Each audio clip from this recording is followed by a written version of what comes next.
And what are you going to talk about on the Save the Planet Day?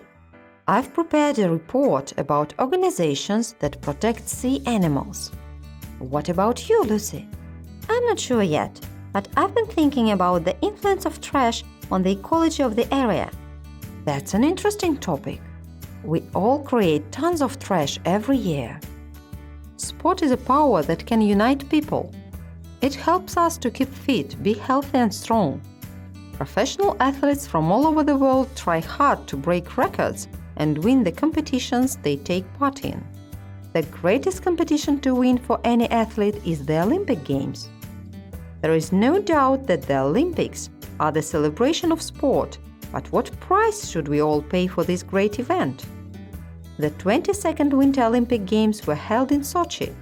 Sochi is a unique resort city on the Black Sea coast. The climate of this place is a rare combination of the shoreline's warmth and the cold of Caucasian mountains. Was this place harmed by the Olympics?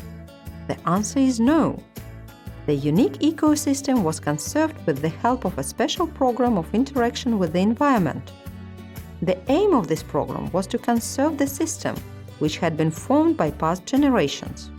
Hundreds of volunteers helped the authorities to clean out rubbish from the shorelines and the seabed, as well to create the unique habitats for rare species of animals.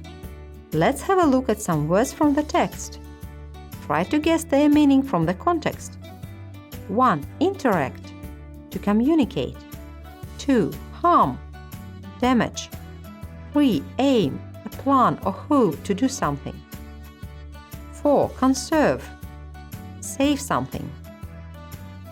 5. Generation, people who live at the same period of time. 6. Volunteer, a person who helps for free. 7. Shoreline, a place where water meets the land. 8. Seabed, the bottom of the sea.